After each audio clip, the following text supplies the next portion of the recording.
Chicago. Chicago never wears the diamond ring. Little Joe from Chicago, never wants for anything. How he get his money made you know he's just like a king. Show it. Little Joe from Chicago, never been the day in school. Little Joe from Chicago, never learned the grammar rules. And how he has his money, make you know he's nobody's.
Chicago, never wears the diamond ring. Little Joe from Chicago, never wants for anything. Well, how he get his money makes you know he's just like a king. Slow down.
Fool.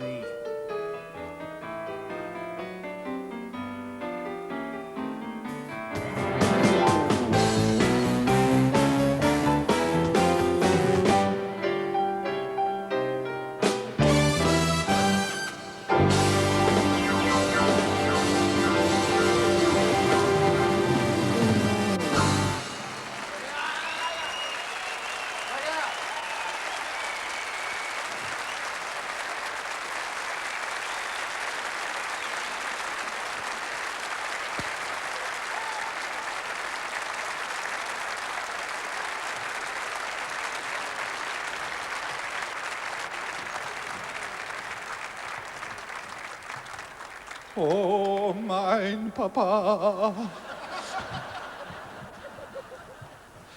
Ja, det är väl många som tycker att Charlie har varit med sedan dinosauriernas tid. Och det var väl kanske därför de valde en lokal som heter Mammuthallen. Men å andra sidan så har väl kanske inte Charlie tillhört de allra hårigaste elefanterna. Men Sen är det ganska intressant med alla de här kraftverkssituationerna runt omkring. Man skulle väl kunna säga att man vet att ens far har blivit äldre när pacemakern ska ta upp 4000 kvadratmeter när de är på turné. Men också är det som så, tycker jag personligen, att man ser att trägen vinner. Jag har i och för sig tyckt att min far har varit en hyfsad pianospelare sedan jag föddes för cirka 48 år sedan. Give or take. Men det är alltså ganska intressant då att det skulle ta till i princip det senaste halvåret innan de första priserna ramlar in, typ en liten vanlig Grammis, men framförallt Ludvika kulturstipendium. Som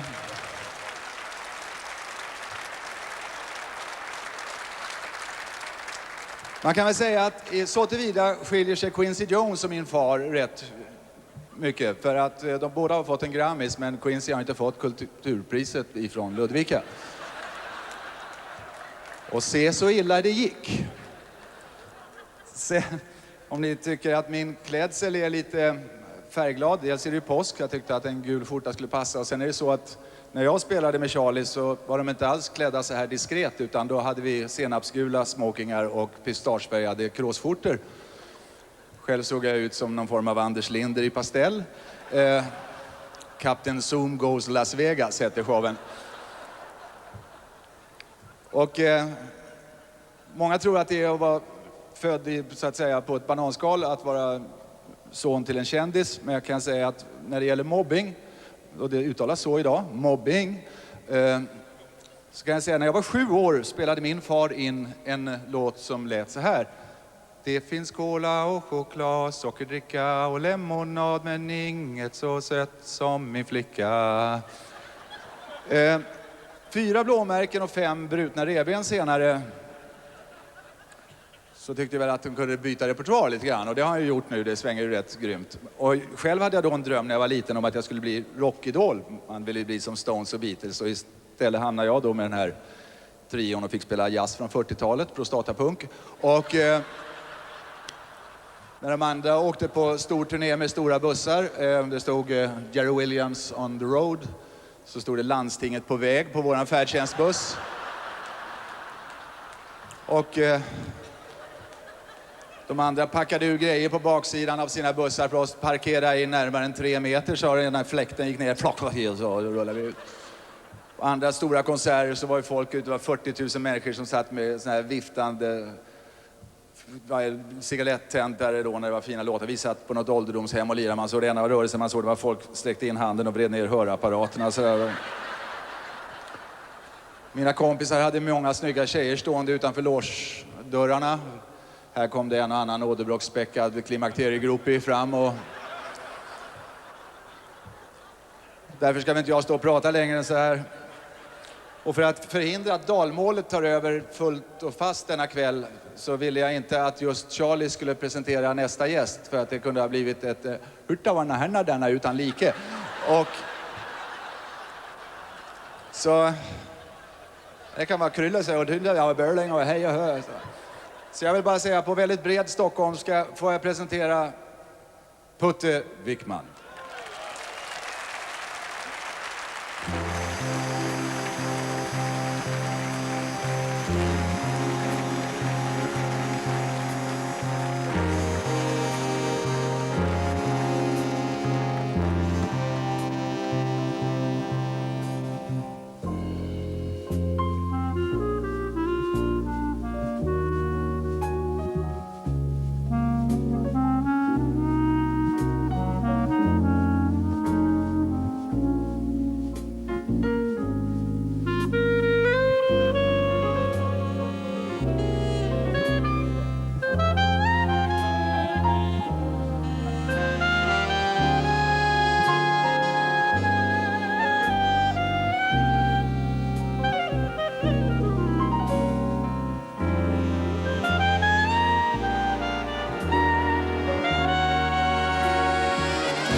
Oj, han tog i han.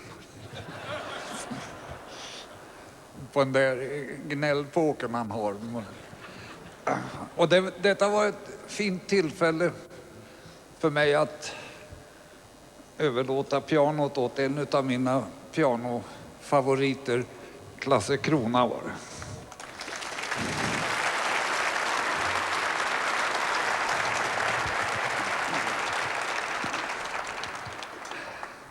En gång, som ni kanske erinrar er, gjorde jag Anitras dans. Robert Wells har frågat mig i 5 år: kan inte du skriva ner de där knöligaste partierna åt mig?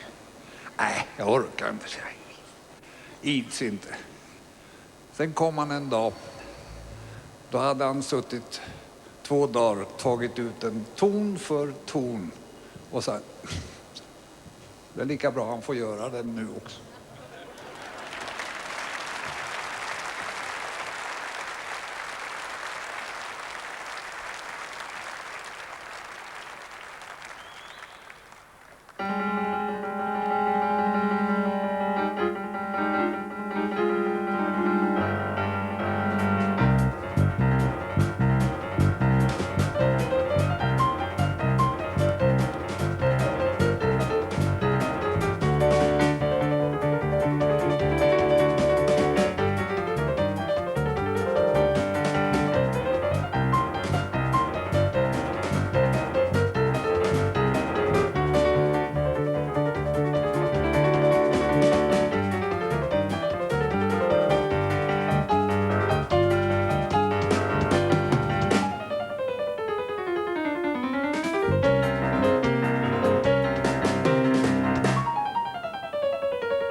Våran mor Selma, hon hade en favoritsalm som hon gick och gnola på köksgolvet.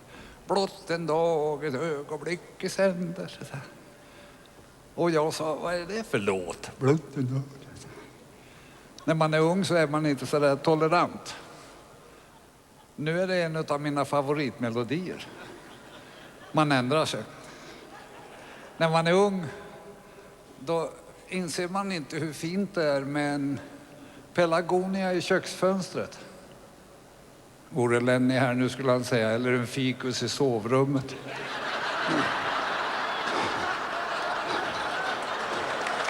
Där. Ja, det är inget dåligt ordspråk som sådant. Bättre en pelargonia i köket än 2 fikusar i sovrummet. Kan det vara någonting? Jo då, men i alla fall så... Jag är så förtjust i melodin så jag har till och med gjort i ordning ett litet pianoarrangemang på den.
Ja.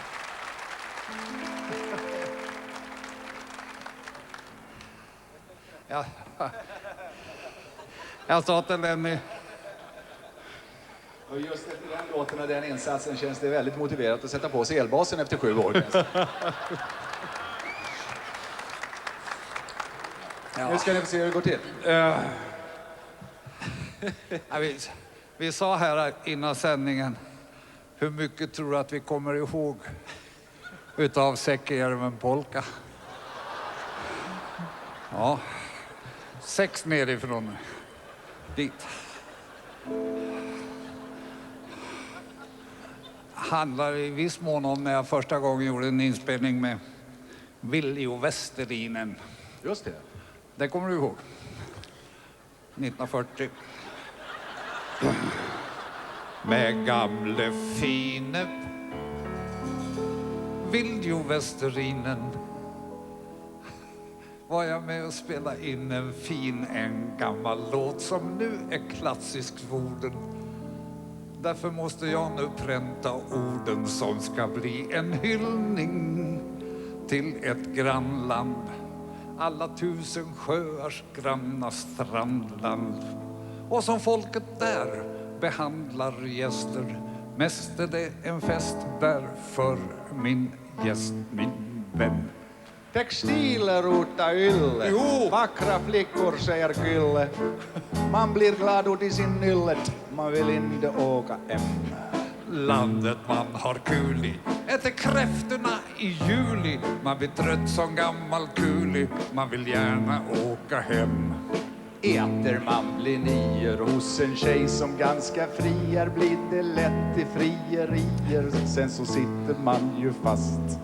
Där på bastulaven kanske ökar hon på kraven och då genast stiger saven i en väldig hast. Att den nordiska kvinnan är den vackraste kvinnan, det bevisar man lätt i hela Finlands inland. Och den finländska kvinnan, både efter och innan, brukar vara den mest perfekta älskarinnan. Men till helger som påsken, när du simmar i kosken, kan det vara lite si och så med erotiken. För de ligger i diken runt om finska viken och de frågar mycket vänligt, ska du ha? Ja, Hon är ganska djärv i särken Olga när hon dansar Säckejärven polka. Hela landet skimrar ju av djärvhet, kalla det för kärvhet, gärna det min vän.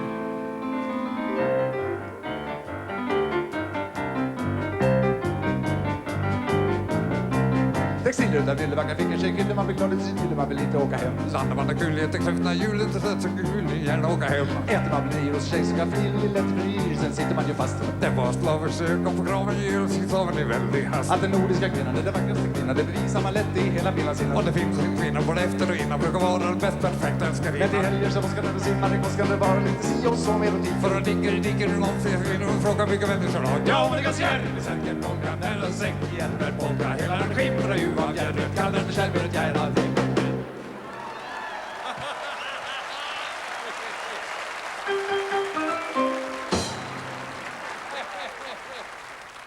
Så det kan bli. 1940 då spelade jag på Grönan med Seymours orkester.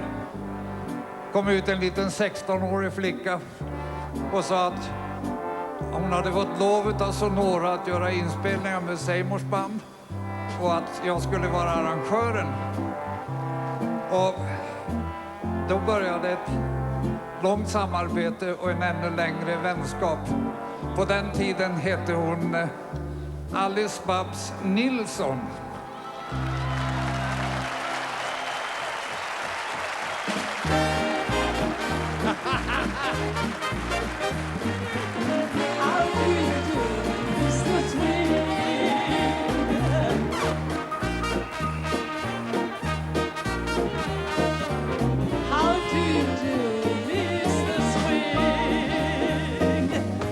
Kanske vi ses en annan gång.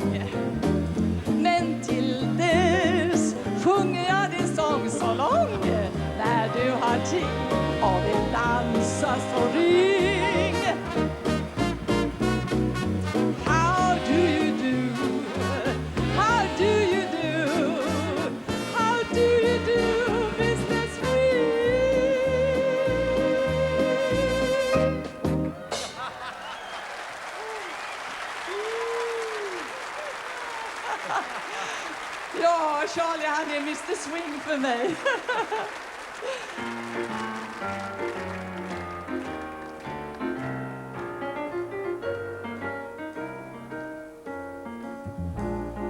One more once with Charlie Newman. Yeah. One more once with Charlie Newman. Yeah, yeah, yeah,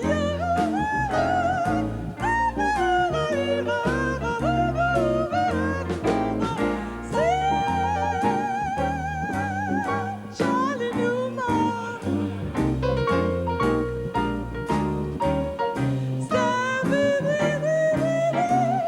Charlie Newman.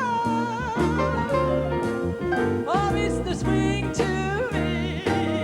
Oh, one more once.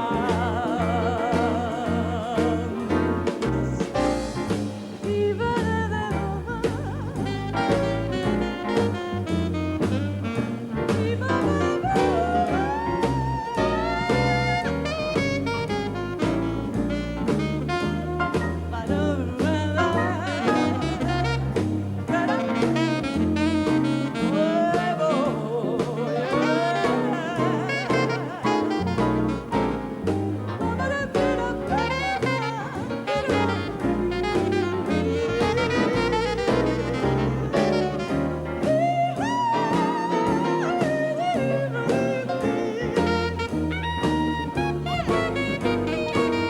I got you there.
Det här som Charlie spelar är introduktionen till en väldigt lycklig period i Duke Ellingtons liv om man ska lyssna på texten alltså. Me and you got to get together, honey. Me and you got to have love. I planned a lot, you hit the spot. Oh, can't you see that it's got to be me and you? Got to get a lot of money if there's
hade en princip att ingen Norman-föreställning utan Ronnie Gardner och Caravan.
Det börjar dra ihop sig till final på tv-sidan.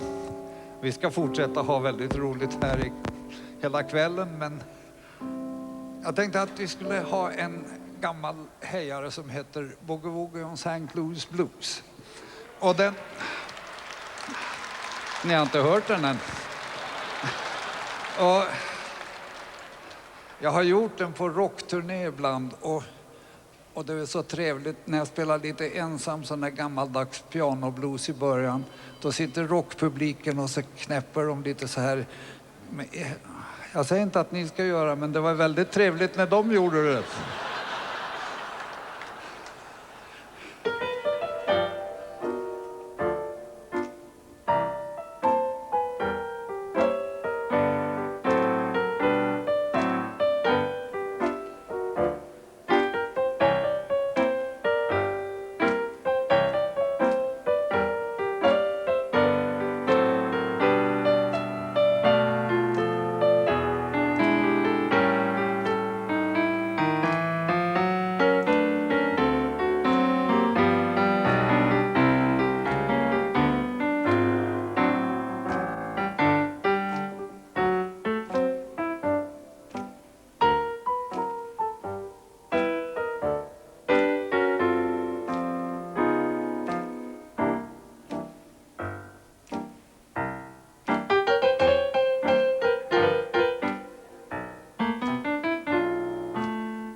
Jag måste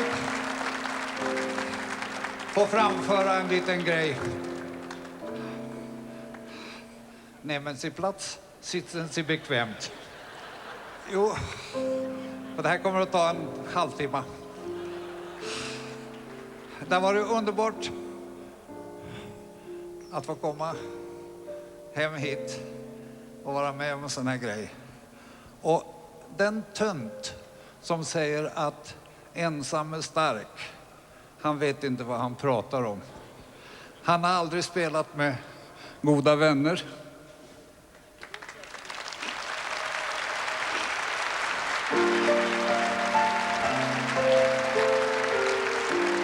Och han har aldrig spelat för goda vänner. För det finns en regel som säger att man är ingenting för någon tycker om en. Och vi är ingenting helt utan publik.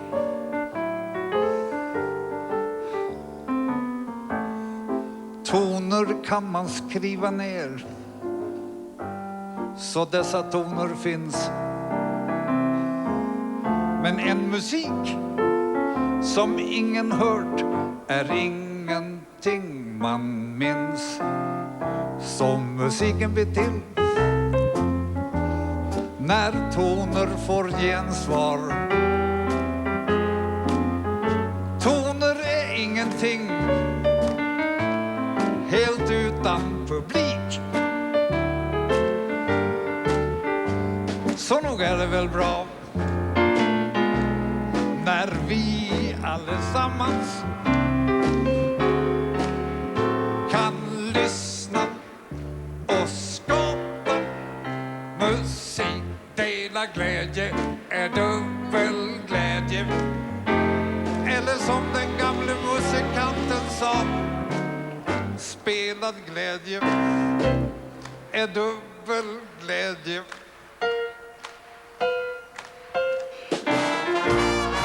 Mina vänner, alla solister och detta otroliga band, jag önskar er en trevlig fortsättning på helgen.